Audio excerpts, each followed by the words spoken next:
This is our last lesson together. We finished like this tutorial together. It was over like 13 hours of video during which I tried to bring you in this journey with me, and I will try to I try to show you what I think it's important in a generalist workflow. We started from a CAD data, as you remember, like it was a library CAD data, and we tried to convert and analyze how different software like Showcase, Moment of Inspiration, Fusion 360, all those software can interact in a different way with our CAD model, and what are the pros and cons of all of them. We also saw 3ds Max for the conversion. So we very analyze deeply how we can treat this stuff. So after we converted it, we went inside our main DCC, that in our case is Maya, and we went through the process of rescaling the object in the proper way, verify that everything was done in an appropriate way to start with the right foot our project, and I showed you how to rename your scene, organize your scene in the proper way, everything that needs to be done to prepare your project and to make your life easier down the road. So rename everything, group everything in the proper way, prepare all your layers, and make your life, try to make your project very well organized, so you can approach the step after in a very smart way. We saw how to remodel our object or objects in very different ways. We try to see some auto retopo tools like Quad Remesher or the auto retopo tools inside Maya.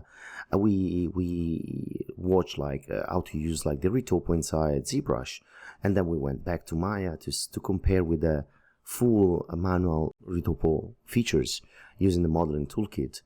And or we had a look at Topogun, how we can use Topogun, what the advantage of a software like Topogun, an exterior software, compared to our main DCC. It was the pros and cons again. I showed you how to use like tools that are mainly for animation and for rigging, like the skin wrap, to remodel your stuff.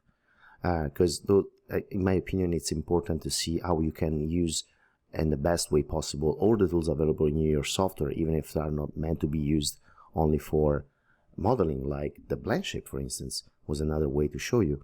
Well, I showed you how to remodel some or model some what can be seen like a complex object, like a bolts in this case, in a very easy way, and how to approach your modeling, looking at things in a little bit different way from usual, not like you can find everywhere else. I showed you also how to use Marvelous Designer, not specifically for design kind of purpose, for fashion kind of purpose, but in our case to model our bike seat. And I showed you obviously UVs. I mean, like when it comes to modeling high quality stuff and create like project that need to be done in a proper way, UVs are the very important step. And I showed you how to do like UVs in Maya and in UV layout in full comparison, so you can see which one are the best things of each software to be used for your project. Also, even if we didn't do like the UVs for our CAD data, we managed to do it like a brief UVs pass also for that. And as you can see, the final model is very well developed and very well done. I showed you also very important theoretical stuff like PBR workflow, how to create your turntable scene, and what is important to have a look in your turntable scene, how to use like generic library HDRI, and how to grade them in the proper way and use them in the proper way inside Maya. I also like had a look at the gamma correction linear workflow discussion. We had a look at that, and also the SSCG. We had a look at Substance Painter, the introduction of Substance Painter, what's the reality of it, how to use Smart Mask, how to use decal and stuff like that to use it in the best way possible, and to texture your asset in a very cool way without too much of effort, and trying to be as most procedural as possible, so we can use like those things later on and readjust them later on. I also showed you all the procedural approach of the shading inside Maya, using curvature, occlusion, three-planar projection, name it, we saw it. So it was like a very in-depth shading class. We did also our own HDR for the shooting. I use specifically like a 360 cameras, but you can use whatever 360 camera you want. But mainly I showed you how to treat that HDR that we shoot on set, and how to clean it up inside Nuke, and how to create your HDR and rebalance it and grade it in a proper way to use it on your project in the best way possible. Our result was a 16K because the camera was really good. I showed you also how to use like a photogrammetry software in combination with a couple of images that I shot on my iPhone to create like a LiDAR scan of your set. And this was very easy process. I shoot like something like 50 images with my phone, and I elaborate them using 3D Zephyr, that is a photogrammetry app. And in this way, I was able to create my own LiDAR scan. And I show you how to do it. This can be very useful in the lighting process.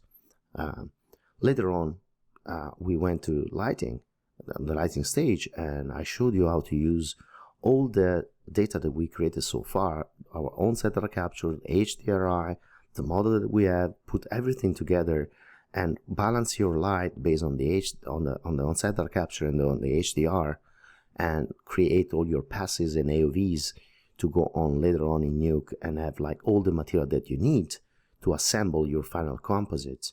And we saw together how to use in the best way possible the node-based system in Nuke to create in a very easy way our final comp of our two cameras in one shot, basically. So we had like the entire like comp was done like that to facilitate your job. So this is it, guys. This is the last lesson, and our journey ends here.